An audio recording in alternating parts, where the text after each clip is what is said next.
아버지 하나님, 주께서 만드신 모든 만물이 계절을 따라 충실하게 역할을 다하고 때에 따라 적절한 은혜를 입혀 주셔서 또한 그 속에 함께하는 저희들에게도 빈틈없는 은혜로 축복하시는 것을 감사합니다.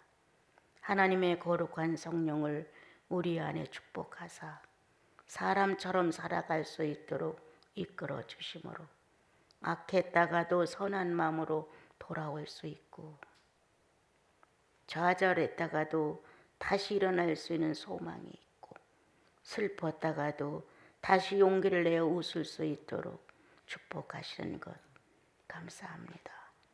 아버지 하나님, 이제도 다시 모여 주 앞에 드리는 이 예배가 마음을 다하고 성품을 다하고 뜻을 다한 예배가 되게 하옵소서.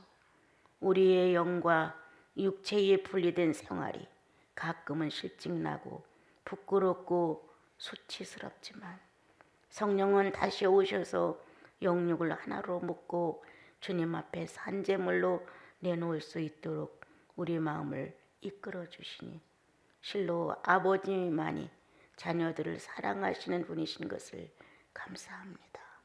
이 시간에도 주께서 좋으신 말씀으로 주의 권속들을 격려하시고 위로하시고 또한 성숙해질 수 있도록 축복하사 갈수록 성령으로 사는 삶이 무언지를 알게 하옵소서. 예수님의 이름으로 기도합니다.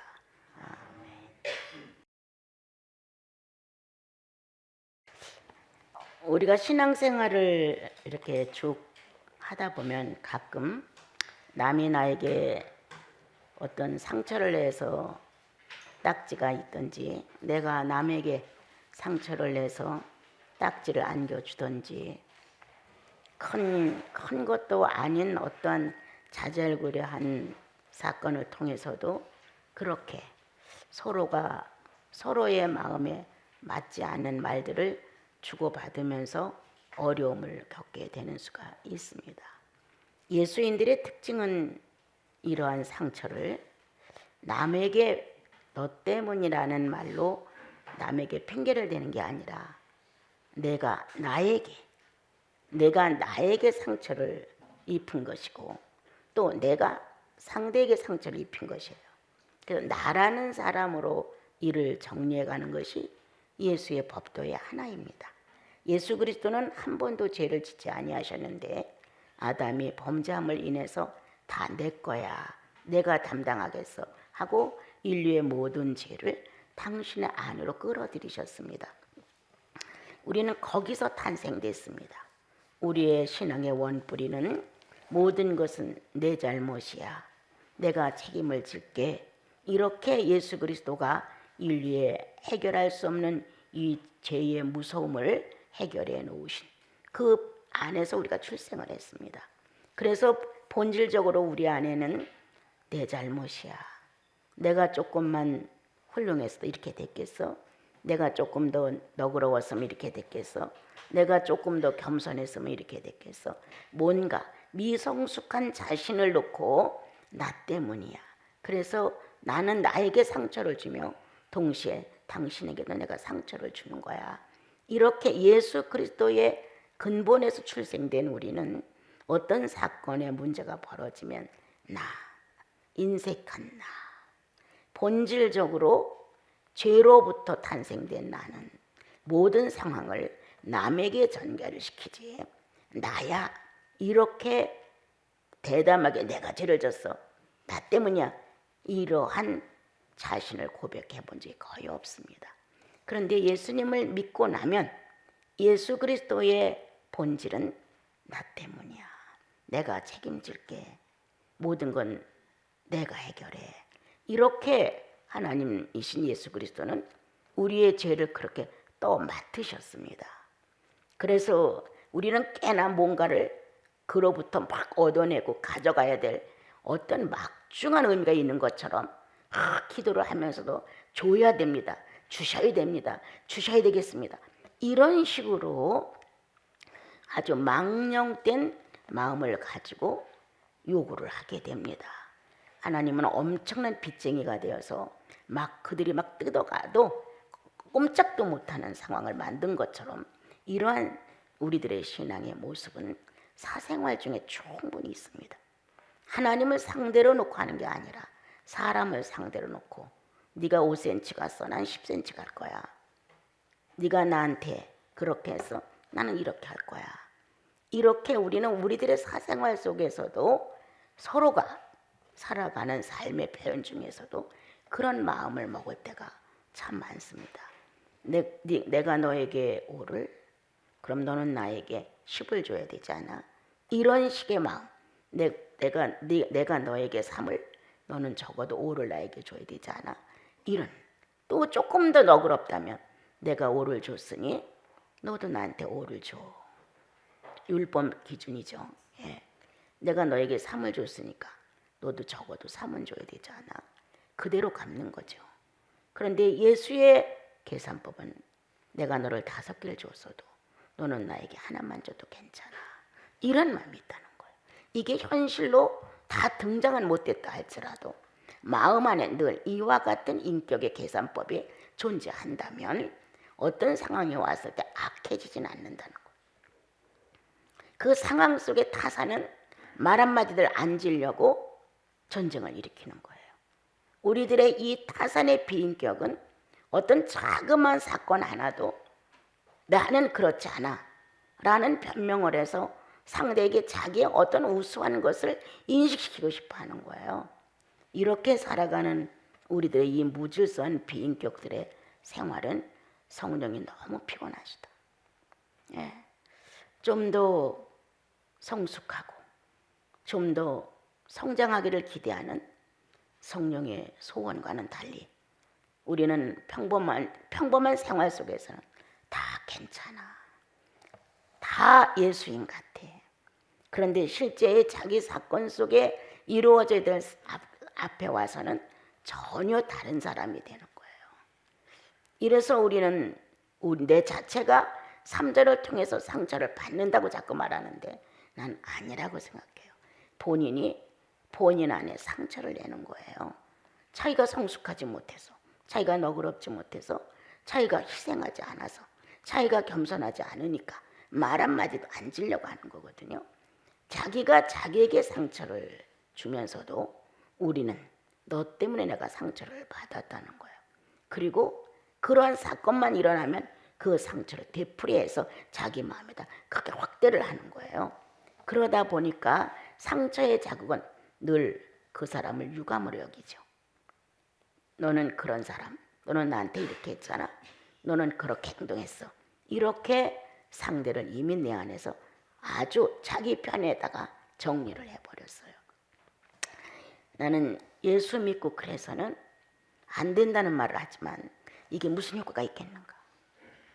한두 달 믿은 예수냐? 1, 2년 믿은 예수냐? 본인들이 이론 안 해도 이미 예수는 이렇게 믿어서는 안 된다는 게 난 있다고 생각해요. 적어도 나를 위해 죽으신 그리스도를 통해서 거듭난 게 확실하다면 우리 안에는 거듭난 증거가 희생이에요. 나 버림이에요. 이게 확실하게 우리 안에 들어있거든요. 그런데 이런 것이 우리들의 사생활 중에서 겨우 우수하다고 한다면 5개 줬으니 5개 갚아. 이 심보죠. 예. 내가 5개 줬으니 2개만 갚아도 돼. 이 마음은 절대 없는 거예요. 그러니까 5개 줬으니까 5개 갚아. 율법 수준에서 맨전 전쟁이 일어나는 거예요. 못 갚을 수가 있기 때문에. 나는 이만큼인데 너는 뭐 했어? 나는 이만큼 참았는데 너는 뭘 몇 개나 참았어? 이런 식으로 만약에 우리가 산다면 우리 안에 성령은 활동하지 못한다. 아주 너무 두들겨 패서 성령은 기진맥진 상태다. 일어날래 일어날 수가 없다. 행동으로 패, 말로 패, 생각으로 패, 양심으로 패, 뭐든지 예수 그리스도와 상관없는 인격을 나타내 주므로 성령은 비비고 나갈 수가 없어요. 하루 저녁 철회해서 억지로 잘못한 거 회개해가면서 성령 충만을 요구하는 시대는 아닙니다.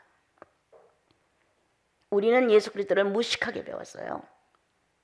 내가 믿을 때만 해도 강대상에서 회개하라고 소리치면 사람들은 그 회개하라는 말 때문에 내가 죄인이라고 소리치면서 여기저기서 막 통곡을 하고 울었어요. 그럼 변했느냐? 아니요. 거의 비슷했어요. 한 번쯤 성령이 크게 요동을 하고 나에게 해를 일으키면서 아주 타격을 해주시면서 나를 바꿔놓는다면 그때의 그 감격은 나의 많은 죄성들이 소멸되게 되고 그 태풍으로 인하여 내 자신이 바뀌어가요. 그런데 이런 성령의 역사가 아니라 그냥 회개하라, 회개하지 않으면 안 된다 하는 식의 어떤 언어를 듣고 사람들은 어떻게 해서도 회개를 하고 새로운 사람이 되려고 했지만 자기 감정 안에서 절이었기 때문에 예수를 본받는 마음이 안 생기는 거예요. 재산은 뭐냐, 건강은 뭐냐, 예수를 본받지 못했을 때 가슴속에서 일어나는 이 치열한 전쟁에 대해 경험이 있어봐야 되는 거예요. 수명은 뭐야, 명예는 뭐야, 재산은 뭐야, 이게 무슨 의미가 이렇게 있단 말이냐. 7, 80년 살다 떠나면 그만인데 왜 이 전쟁을 계속해야 된단 말이냐.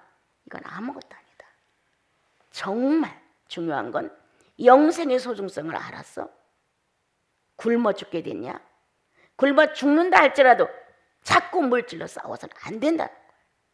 내가 지금 병들어 죽게 됐어? 그 일 때문에 싸워서는 안 된다는 거예요. 네가 일을 좀 다르니, 좀 덜 했니? 네가 더 받았니? 내가 덜 받았니?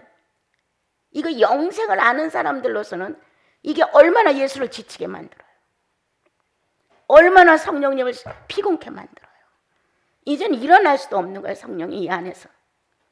사물을 보고 하나님을 경탄하고 경배하고 소리쳐서 사신 예수 그리스도를 노래해드리고 이렇게 살아가야 우리가 예수 믿는 사람의 그 능력이요, 그리스도의 구속의 확신이요, 성령이 존재하면서 우리를 성숙하게 예수의 알맹이로 이끌어가는 인격이 꽉꽉 차오르는 이러한 모습이 되어야 되는데 이게 안 되는 거예요. 난 어제도 고민했어요. 야, 예수 믿는다는 것, 이건 뭐냐. 주일날 와서 예배 한번 데리고 가면 집에 가서는 딴 사람이 되는 거 아닌가.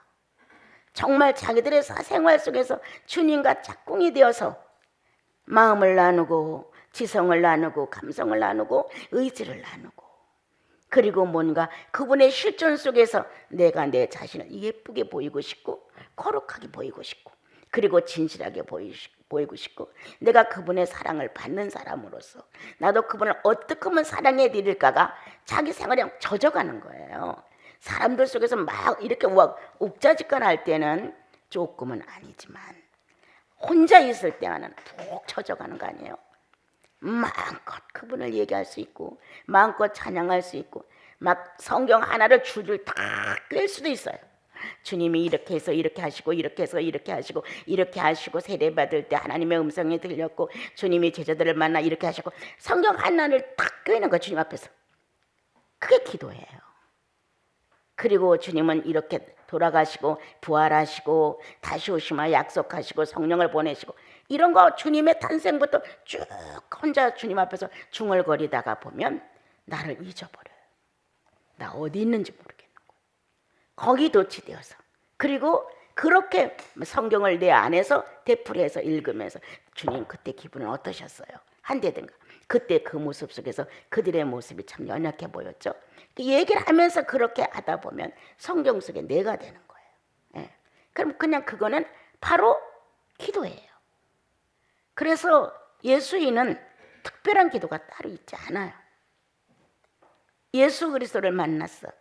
지금 주님 나한테 뭐라고 말씀하실까? 주님이 나를 만났을 때 내 상황을 보시고 내 처지를 보시고 뭐라고 말씀하실까? 잘하고 있어 라고 하실까? 그건 아니야 하실까? 아니면 너는 육체적인 사람이다. 영으로 난 것은 영이여라고 기록했는데 너는 영으로 났다고 하지만 영으로 난 것이 영으로 생활할 수 없는 모습을 보면 너는 아주 육체적인 사람이다. 이럴 수도 있는 것이고 너는 아주 작은 믿음, 미약한 믿음을 가지고 큰 일을 잘하고 있다. 여러 가지 내용을 각자의 모습에 맞게 말씀을 하실 거란 말이에요. 그래서 나도 모르게 나는 내가 나를 저절로 고백하죠. 주여, 내가 얼마나 허황된지, 내가 얼마나 거짓된지, 내가 얼마나 세속적인지, 내가 얼마나 이 세상에서 눈을 크게 뜨고 이 세상 것으로 나를 채우려고 몸부림을 치고 있는지 저절로 알게 되지요. 그러므로 성도는 하루의 삶에 대하여 주님과 나 사이의 삶을 놓고 늘 부족함을 고백한다. 또한 부족함을 고백하면서 좌절하거나 실망하는 게 아니라 이 부족함을 고백함으로 인하여 나는 살아계신 예수 그리스도를 인정한다. 상대가 있으니까 고백을 한 거예요. 꿈처럼 고백하는 거 아니에요. 실제로 나는 그분께 나를 고백한다. 부족함을. 그 고백함으로 인하여 그분은 내 안에 실존이시다. 그리고 나는 그분의 소리를 듣고자 노력한다. 버릴 수 있게끔 하신다. 소돔성에 들어갔어요. 주님은 충분히 얘기한다. 소돔성은 멸망해 여기를 떠나. 충분히 말씀하신다는 거예요. 그런데 내가 안 떠나는 거예요. 주님이 말씀을 안 하셨잖아요. 내가 이렇게 그런 길로 갔을 때 주님이 나한테 가지 마 이렇게 안 하셨잖아요. 이런 변명을 주님은 듣지 아니하십니다. 충분히 말씀하셨어요. 옳지 않아. 네가 성도들 앞에서 떳떳하게 말 못하는 것 옳지 않은 거니까 말 못하는 거야. 왜 성도들에게 내가 가는 길이 떳떳하면 왜 말을 못해? 이것이 주님을 위하고 나를 위하고 그리고 성도들에게 의문을 일으키지 않는 일이라면 왜 떳떳이 말 못해? 왜 숨기는 것처럼 해? 은연중에 그냥 알려지라고? 이런 색이 된단 말이에요. 그런데 주님은 충분히 말했다는 거예요. 아니야. 그건 아니야. 이렇게 여러 번 권고를 하셔서 나와 여러분으로 하여금 성경에 기록된 대로 핑계할 수 없느니라.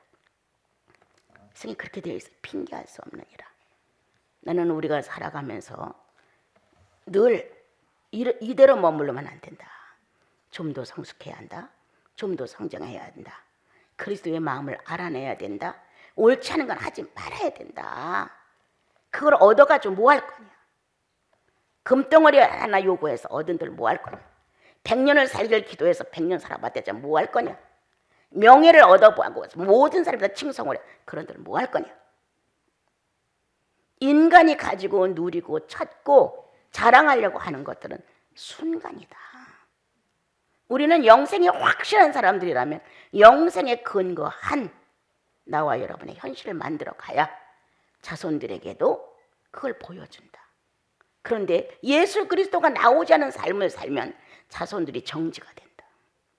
부모들이 예수 그리스도가 나오는 삶을 살아줘야 자손들도 그거를 보고 본받는 게 있는데 부모 속에서 안 나옴으로 인하여 자손들은 자연스럽게 안 나온다. 더군다나 1대, 2대, 3대 희망 없어요, 여러분. 거의 희망 없습니다. 1대가 잘 믿어주므로 2대가 본을 받아. 아브라함이 아무리 잘 믿었어도 이삭은 아브라함만 못했어요. 이삭이 아무리 잘 믿었어도 야곱이 아무리 잘 믿었어도 이삭만 못했어요, 여러분. 1대, 2대, 3대 가면서 영성은 점점 희미해지기 시작했고 하나님의 실감 자체가 아브라함처럼 영롱하게 나타나 같이 얘기할 정도가 안 됐어요, 여러분. 아브라함의 일생, 이삭의 일생, 야곱의 일생을 보십시오. 그럼 주님이 처음엔 축복을 했어요. 함께 움직였어요. 갈수록 희미해진 거예요. 그러면 아위의 하나님, 할아버지 하나님을 통해서라도 교육이 된 게 있을 거란 말이에요. 너의 조부 아브라함은 이렇게 했느니라는 교육의 의미가 이삭을 통하여 야곱에게 전달했다 합시다. 또한 야곱이 살아가면서 나의 아비 이삭은 이렇게 하셨는데 라는 교육이 있었다고 합시다. 3분의 1 정도는 내 앞서가는 부모를 통해서 나를 방지합니다. 나와 여러분은 그런 부모들이 철저히 없었기 때문에 성경을 통하여 선지자들을 통하여 선배들을 통하여 배웁니다. 이렇게 우리들이 가는 길에는 여러분들 혼자 믿고 끝나는 거 아니에요. 당대로 끝나면 오히려 조금 가벼울 수도 있어. 3대, 4대, 5대, 6대 죽을 때까지 끝 마무리될 때까지 이 세상이 우리들의 자손들은 예수를 믿는 혈통으로 가는데 중간에 끊어진다는 거예요.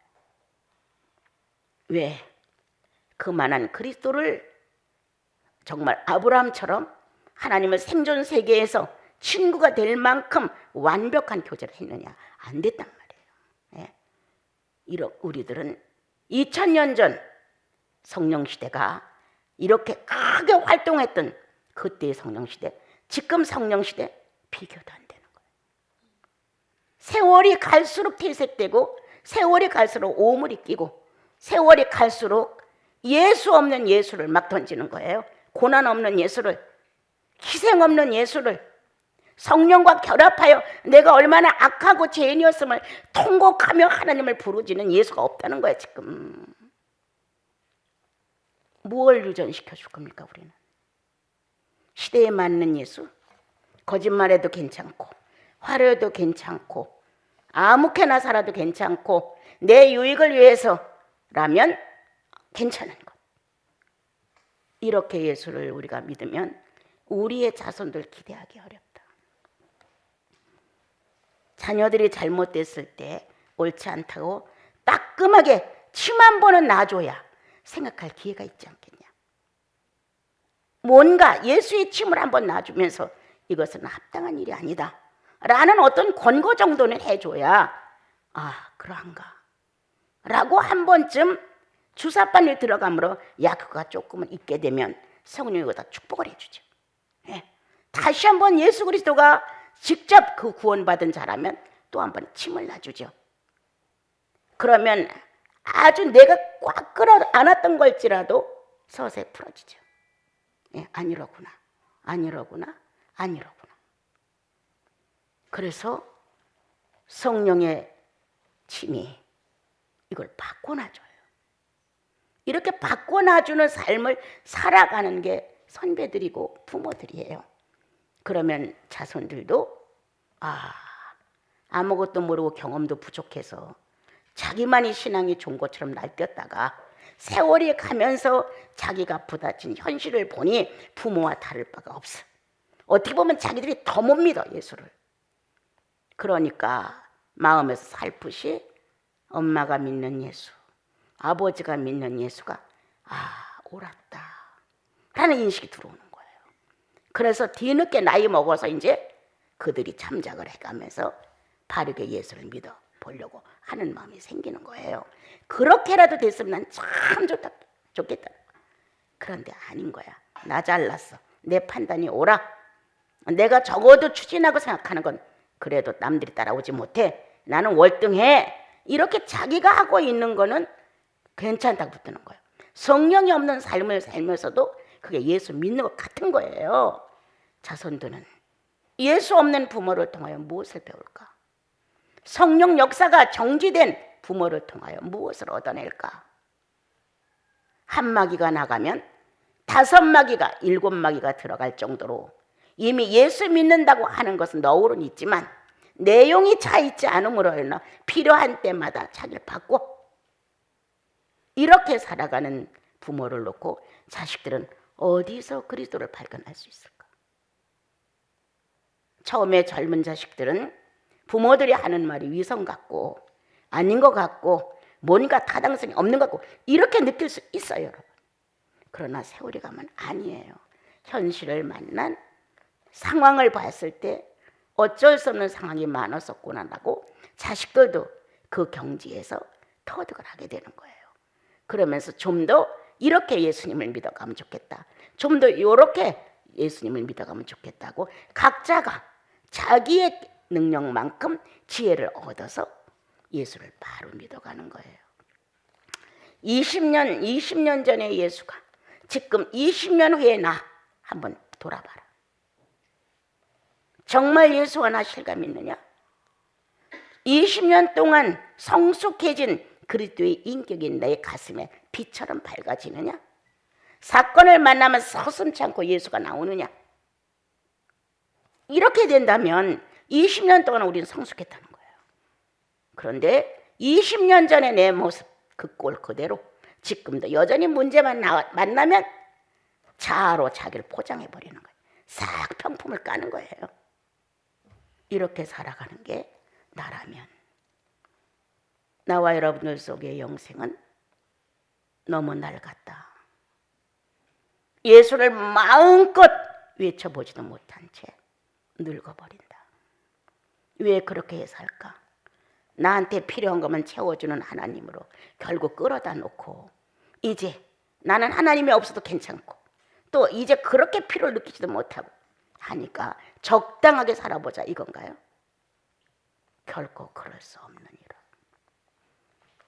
여러분과 내가 피해갈 수 없는 한 가지 조건이 있는데 그것은 의식이 바뀌었기 때문에 안 돼.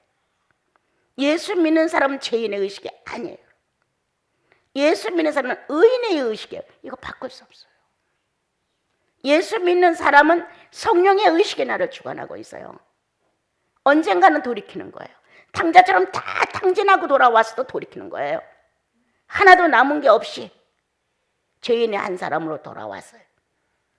다 탕진하고 그래도 구원받은 사람은 회개할 수 있어요. 그러나 이미 자기 인생은 너무 많이 손해본 거예요.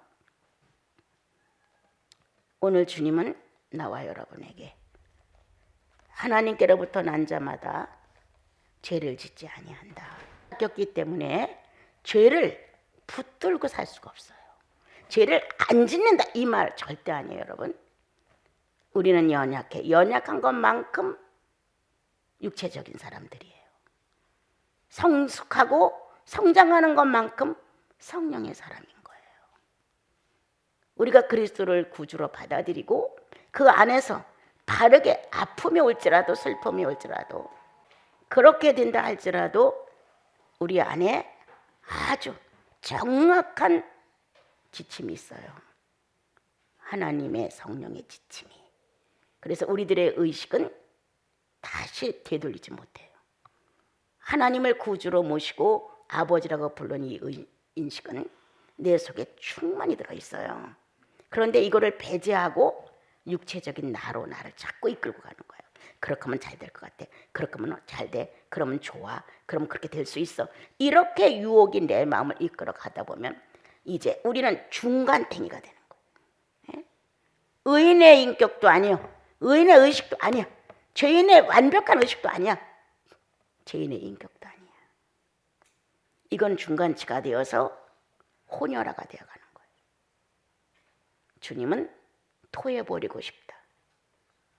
차갑지도 않고 뜨겁지도 않은 너를 내가 오랫동안 붙들고 있고 싶지 않다. 나는 너를 토해버리고 싶다.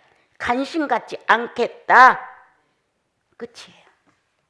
지옥 간다 그 말은 아니에요. 나는 너를 내 관심에서 내려놓는다. 이제 네가 최선을 다해서 돌이켜서 오든지 뭔가 잘못된 거를 찾든지 얼마나 예수님으로부터 멀리 떨어져 나가 그렇게 망령된 생활을 하는지 네 스스로 판단해라.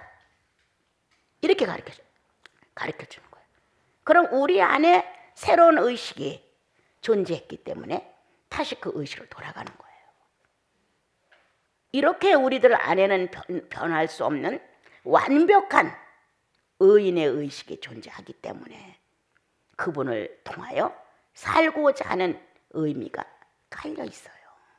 연약해서 미약해서 더러는 안 될 때가 있지만 그건 큰 문제가 안 된다는 거예요. 나는 연약해서 미약해서 안 되는 걸 안다고 한다면 그건 가능하다는 거예요.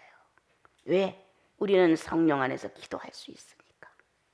주님, 내가 이 문제에 대해 이만큼 연약하고 이 문제에 대해서 이렇게 부족하고 이런 문제는 아직도 죄인의 모습이고 이렇게 나라는 한 사람을 주님 앞에 나와 성령을 통하여 고백할 수 있다는 거예요.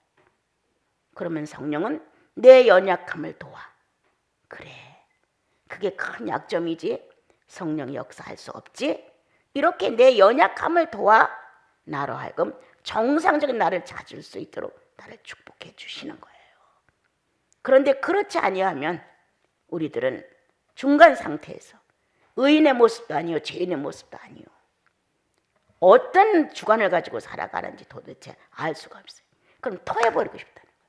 하나님으로부터 무관심한 주님이 요한복음 15장 나무에 달리지 않은 가지는 떨어져 나가면 삭장구가 되어서 불에 살라질 뿐이다.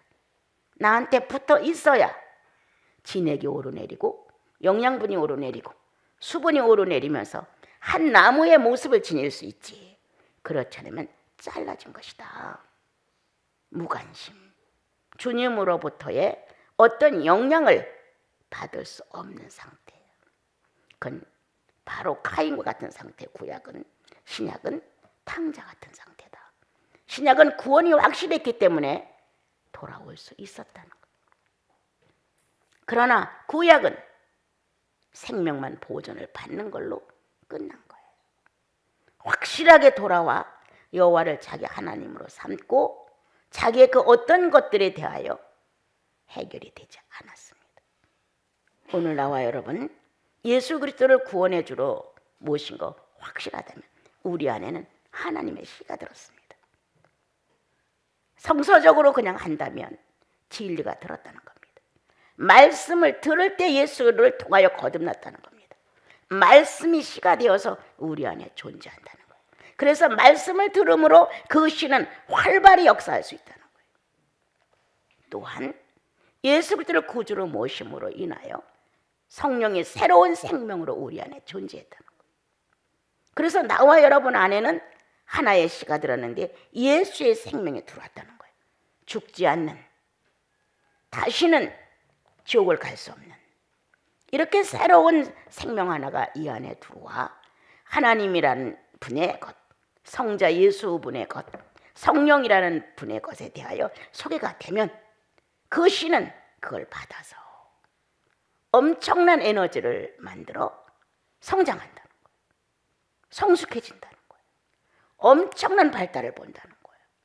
시기를 맞출 줄 알고 정확하게 때를 맞출 줄 알고 꽃이 피는 시기, 열매를 맺는 시기, 잎이 나는 시기, 저마다 키가 크는 시기, 저마다 잘 맞춰서 그 나무 하나가 싱싱하고 건강하고 열매가 충실하게 매달린다는 거예요.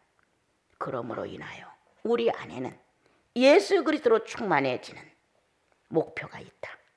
기도가 있다. 찬양이 있다. 성숙한 예배가 있다면 우리는 그분에 의하여 존재하므로 죄를 안 짓고 죄를 모른다 이건 아닙니다. 죄가 존재될 수 없다. 이 안에 머무를 수 없다는 거예요. 예, 죄가 이 안에 머무를 수 없다. 성령은 늘 알게 하신다. 몰랐다고 말하면 이건 안 돼. 그건 가짜일 것 같아요. 왜 몰라? 지난날에 내가 그렇게 했던 것 지금 예수 믿고 똑같이 한다면 왜 몰라? 아, 이건 옳지 않았어. 성령은 비치는 거예요. 하나는 어둠이었고 하나는 광명이야. 이렇게 두 가지를 우리 안에 비춰주심으로 그렇지. 지난날엔 이렇게 어둠적인 행동을 해도 아무렇지 않았다. 근데 오늘 예수를 믿고 보니 어둠의 행동이 바르지 않았다는 것을 광명세계에서 보니까 알아지는 거예요. 그러므로 주님 죄송합니다. 이렇게 나를 그분께 고백할 수 있는 거예요. 제가 옳은 판단이 아니었습니다.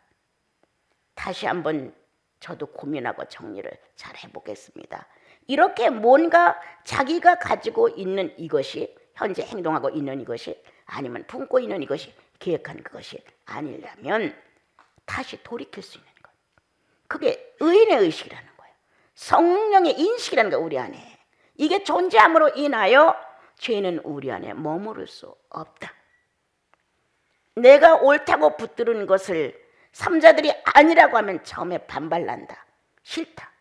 왜? 내가 옳다고 붙들었는데 왜 당신들이 아니라고 그래? 하고 자기가 무시되는 것 같아서 싫다. 그런데 속에서 말한다. 맞다.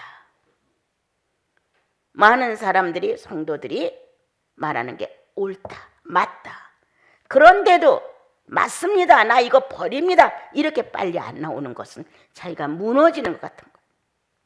내가 이거를 안 하면 내 계획 전체가 무너지고 내 삶의 어떤 부분이 다 붕괴되는 것 같은 거예요.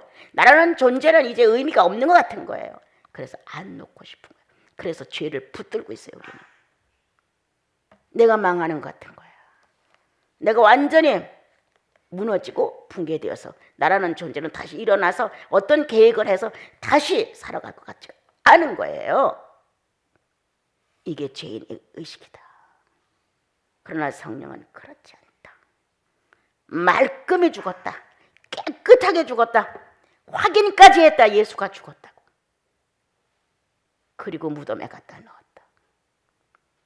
그런 예수 그리스도가 일어나신 거예요. 우리는 망할 것 같고 많은 사람들로부터 입방아가 오르내리면서 그 사람 그렇게 됐대. 이런 소리 듣고 싶지 않고 자기를 붙들고 어떻게 할 수가 없는 거예요. 그런데 난 망했어. 나는 계획도 아무것도 없어. 나는 무야. 이렇게 나를 놓을 수만 있다면 예수 그리스도는 죽지 않았습니다. 이거는 성경이 증명하는 것이요. 난 내 인생의 경험입니다. 예수는 죽지 않았더라. 그때 그 수천 년 전에 그 예수 그리스도는 많은 사람 속에서 죽어다 끝났다. 덮어버렸다. 무덤에다 돌을 넣고 꽝 닫아버렸다. 그런데 하나님은 거기서 나사렛 예수를 일으키셨다. 많은 사람이 증언을 했고 많은 사람이 증인이 되어서 예수의 부활을 증거한다. 내가 예수 믿고 천국 간다는 데만 홀린 것 절대 아니다. 그 말이 좋고 그게 확신되고 죄인인 걸 깨닫고 웃고 성령 받아서가 결코 아닙니다. 여러분. 그분의 생존이 그날부터 내 생에 있었다는 겁니다. 죽지 않았어. 죽을지언정 어려운 환경이 한두 번 지나갔겠어요? 그분은 죽지 않았어. 나는 내 불행에 대해 두려워해 본 적이 거의 없어. 그분이 죽지 않았기 때문에. 내가 염려하는 것은 그분이 내 안에 살았다고 하는 것이 미약해질까 봐 겁나지. 내 환경이 나빠서, 내가 망해서, 내가 무너져서 이런 거 관심 없었어. 그건 아무것도 아니야.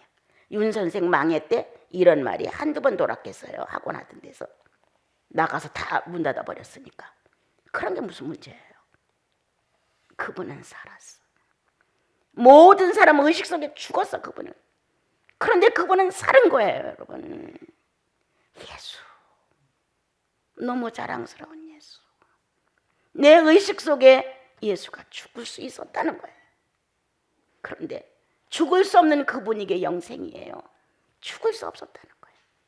나는 죄인의 의식 속에서 그분이 배제됐고 죽은 것 같은 절망을 했는데 그분은 영생이었어요. 다시 살아. 당신 자신을 속에 있고 의연하게 어제의 죽었던 과거에 대해 하나도 없는 것처럼 의연하게 그냥 살아서 마리아 눈앞에 동산치기처럼 나타났어요. 제자들 앞에 아무 일도 없었던 것처럼 같이 생선을 띄어 잡수셨어요.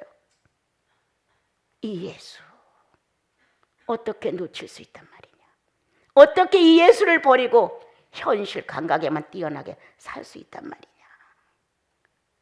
할 수 없죠. 우리들의 의식은 예수를 만난 그날부터 지금까지 죄는 모른다. 내가 아는 것은 죄로부터 구원된 그리스도가 있다는 것이다. 내가 죄를 얼마나 지는지, 얼마나 안 변했는지, 얼마나 악한지 난 이거 생각하고 싶지 않다. 중요한 건 이 죄인 나를 이기신 그분이 살아계시다는 것이다. 언제든지. 그러므로 부활은 지난날 2000전의 사건이 아니다. 오늘 내 사건이다.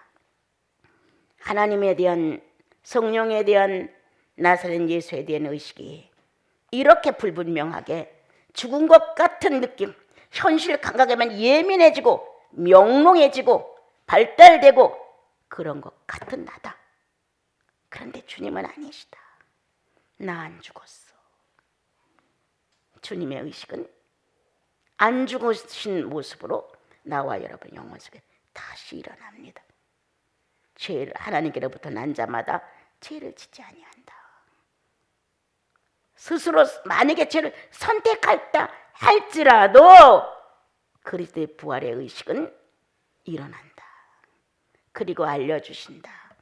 네가 성도로서 옳지 않았다는, 성령을 모신 사람으로서 인격이 부끄럽다는 무언가를 일으켜주시면서 살려내신다. 그러므로 내가 하나님께로부터 난 자다. 나와 여러분이 하나님께로부터 난 자라는 확실한 증거는 그분의 의식이 나에게서 떠날 수 없다는 것이다. 우리 9절 다시 한번 읽어봅시다. 다 같이 시작.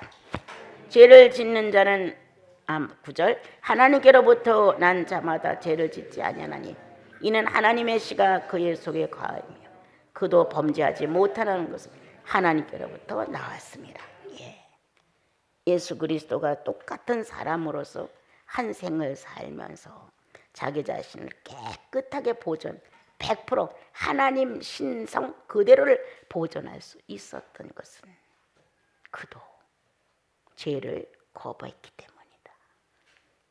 오늘 나와 여러분, 우리가 할 수 있는 것은 거부하는 것이다. 아닙니다. 나는 그리스도로 거듭났습니다. 이렇게 그분의 현실을 인정하는 거다. 예수 그리스도는 다시 살으셔서 다 죽었다고 마감을 했지만 다시 새로운 생명으로 출생을 하셨습니다. 오늘도 내 안에는 그분이 존재하십니다. 그래서 죄를 품고는 견딜 수가 없죠. 내가 못 견디는 게 아니라 성령이 견디실 수가 없어서 의식을 일으키는 거예요. 어제 자그마한 이제 사건이지만 제가 이제 이렇게 모를 쓸었어요. 쓸으니까 이제 마틴 스님이 그거를 이게 쓰는데 너무 거칠어서 아유 놔두라고 내가 쓴다고 이렇게 하니까 우리 어머니가 수사님 보고 쓰라고 그러니까 아 남자가 이런 걸 어떻게 쓸어요? 이렇게 말을 하니까 그럼 밥도 먹지 말아야지 하고 우리 어머니가 말을 했어요. 그러고 이제 일은 끝났어요. 그런데 이제 마루로 들어오셔서 마침 우리 마르틴 수사님 거기 계시니까 아까 내가 잘못했습니다. 수사님은 뭔지 몰라서 뭐려 아까 내가 밥도 먹지 말라고 한 말. 그 말을 내가 왜 했을까? 내가 정말 잘못했습니다. 이 말 하는 게 아닌데 이렇게 이제 말을 해서 이제 끝냈어요. 곰곰이 생각을 했어요. 95세 나이에도 옳지 않은 의식은 성령 안에 있다. 감사가 됐어요. 훌륭하다 이거 아니고 성령이 훌륭하신 거예요. 그렇죠. 말 한마디 잘못한 보통 사람들 사이에서 잘못한 것도 아니에요. 성령은 연령과도 관계없다. 네. 그렇게 수사님의 신분에 맞지 않게 엄마가 말을 던진 것. 그 사건에 그게 아무 말도 안 해도 되는데 그럼 밥도 먹지 말아야죠. 이렇게 한 것. 괴로우니까 쫓아 들어와서 잘못했다고. 여러분, 내 의식은 죽어도 예수의 의식이 살아있습니다. 내 의식은 미약해져도 성령의 의식은 살아있습니다. 그러므로 우리는 죄를 짓는다 안 짓는다 이런 생각조도 갖지 말고 오직 존재하시는 우리들의 주 예수 그리스도, 까맣게 묻혀버린 것 같은 실망된 예수 그리스도가 살아나셨습니다. 여러분, 우리는 같이 살아났고 죄를 모르시는 예수였기에 우리도 죄를 품을 수 없습니다. 우리 한 주를 살아가면서 좀 더 능력 있게 성령의 의식이 나를 사로잡아 미약한 부분에서 확 일어날 수 있고 세상으로 돌아갔던 마음이 다시 다 찢어버리고 하나님께로 전향할 수 있고 뭔가 무능해진 그 자리에서 뻘떡 일어나 나사렛 예수의 이름으로 걸어라. 이렇게 자기에게 명령하십시오. 그래서 나와 여러분이 좀 더 능력 있게 실감 있게 예수를 믿어가는 살아있는 증인들이 됐으면 참 좋겠습니다.